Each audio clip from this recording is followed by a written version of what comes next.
Man, Skyward Sword's gonna be an awesome game. It's gonna be this epic adventure where Link leaves his village really early. He's just he's a great warrior. He's not a kid this time, and he's gonna fight Ghirahim and all the evil in the land below, and save Zelda, who, despite what people say, I still think is probably a princess because, I mean, she still looks a little unusually fancy for the Skyloft people. I think she's going to be like a tribal princess, not like a royal princess. I think that's going to be what they're going to do with her in this game. And Link's going to be like adventuring through the game, and he's going to be a fairly mature character, you know, and he's going to save his childhood friend / love interest from evil in this game. I think that's what's going to happen. I bet a lot on it, actually. Oh, look, there's a news post on Zelda Dungeon. Ooh, storyline details. What does this say?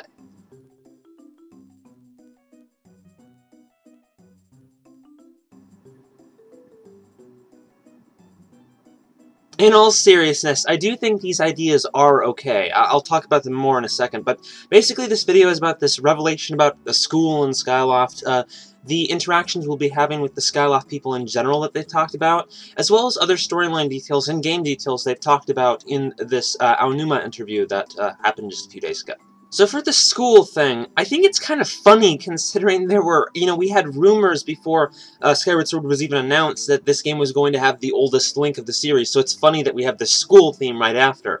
And I have no major complaints. In fact, I think this has some good opportunities for establishing Link's history, establishing his relations with other characters, and I also think it does a good job of selling, like, the sense of peace and innocence we're supposed to have in Skyloft, and I think it'll be a good build-up for when Link's going to leave Skyloft and fight the evil in the surface, and possibly in other areas of the sky, because it's, the school setting is kind of like innocence incarnate. It's the cheerful, simple life that, you know, youthful characters will have, and then it's going to be a great opening to an epic storyline, I think. I think it'll also help establish Zelda as a full character, because, you know, she is a good character, but in a lot of games she doesn't seem to have a lot of depth.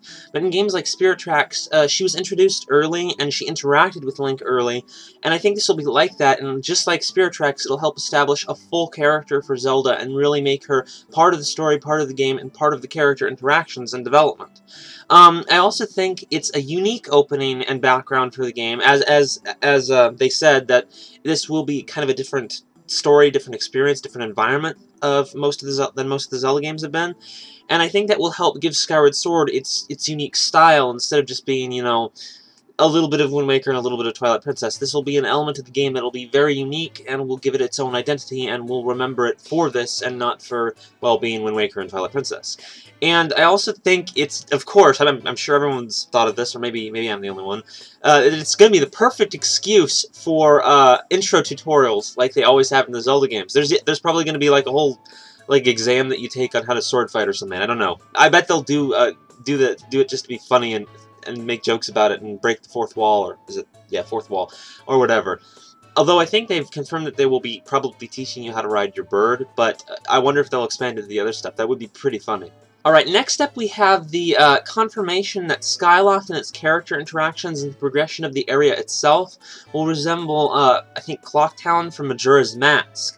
Now, I'm extremely happy about this, that they've confirmed this. This has been rumored for a while, I've anticipated it for a while, I've wanted it in the game, and I think it's great that they finally confirmed it, and it's just, it'll add to, what we've already had with Skyward Sword, in that it's like taking a bunch of Zelda games, some of the best ones, in my opinion at least, and putting them into a blender. Well, maybe not the best ones. I don't know where I pulled that from. But it's like, we have elements of the Wind Waker and of Twilight Princess. Those are the two most obvious ones. There's even a little Phantom Hourglass in there, because the Siren World segments are going to have a heavy emphasis on stealth and avoiding opponents that you can't fight, the Guardians. So that's a bit of a Phantom Hourglass element with the Temple of the Ocean King. So that's the Wind Waker, Twilight Princess, and Phantom Hourglass, and now we can throw in Majora's Mask because of this story interaction we're going to have in Skyloft, and how the Skyloft's going to progress and evolve, and the characters will be important to the story and interact with the story throughout the game. So in other words, we have 4 major Zelda games thrown into the blender, and hopefully will turn out a completely unique experience because of it. This guarantees deep characters and deep interaction with the characters in the story, and I think it will help make this game a very well-told storyline with great characters, just like Majora's Mask was.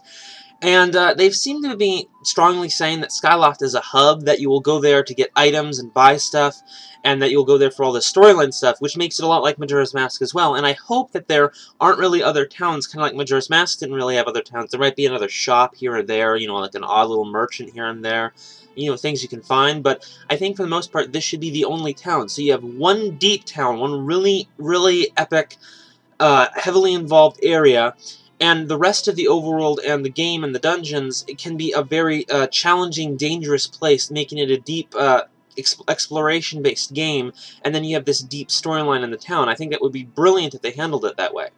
I love the idea of this rival character that they're proposing, that one of Link's classmates is actually kind of a jerk or something, or potentially kind of a bad guy or a rival or an enemy, and he's also he cares for Zelda a lot. Apparently he's actually got a crush on her, or something they've implied anyway.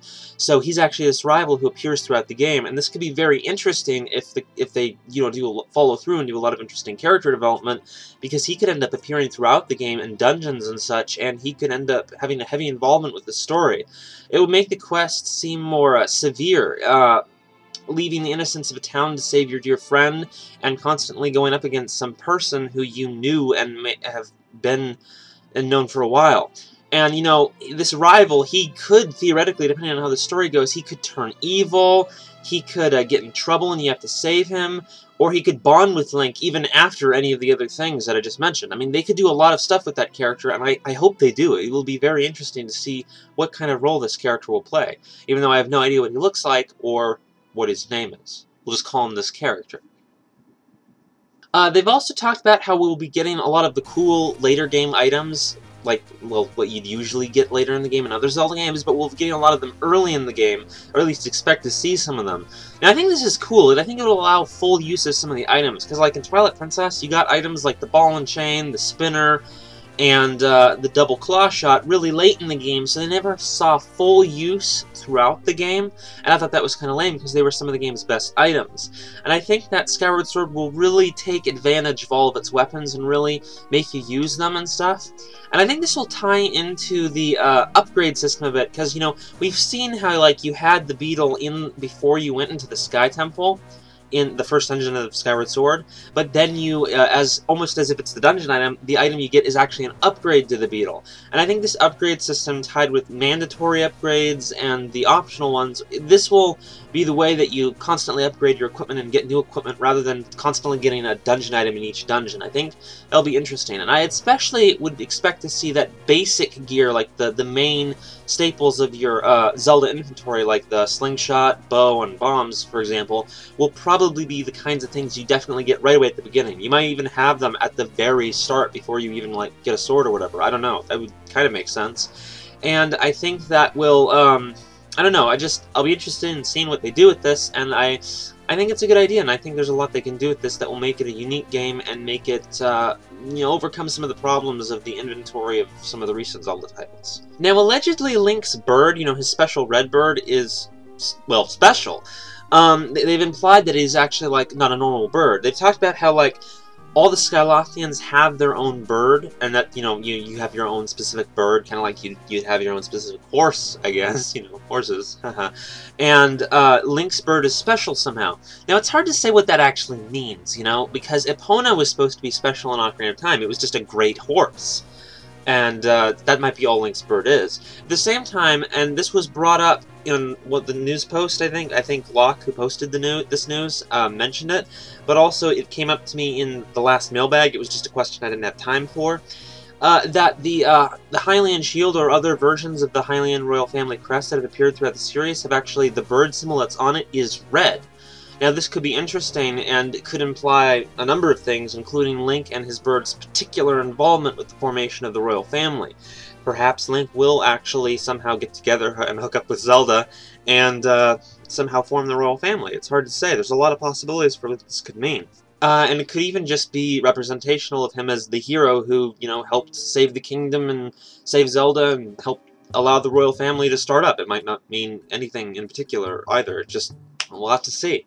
They've also talked about Ghirahim and how he'll, like, evolve and change throughout the game, and also how when you encounter him in fights, you're not just going to be able to swing your sword around like you will be able to for some enemies. You're going to have to be very careful and use you know, timed attacks to fight Ghirahim, which is kind of funny because some of the demoers, like guys from Zelda Universe and Zelda Informer, have implied that you don't really need to be as careful about the Wii Motion Plus controls with him, you just kind of need to swing at him. But that may just be an example of what I just sort of discussed last mailbag as well, in that some people have been able to beat parts of the game that are supposed to be a little more challenging just by swinging like a maniac. But that doesn't necessarily mean that you won't still have a challenge if you don't try to be cheap like that. So it might not mean anything. It's a little odd, but it'll probably be tweaked, or maybe later fights will be harder. It's hard to say.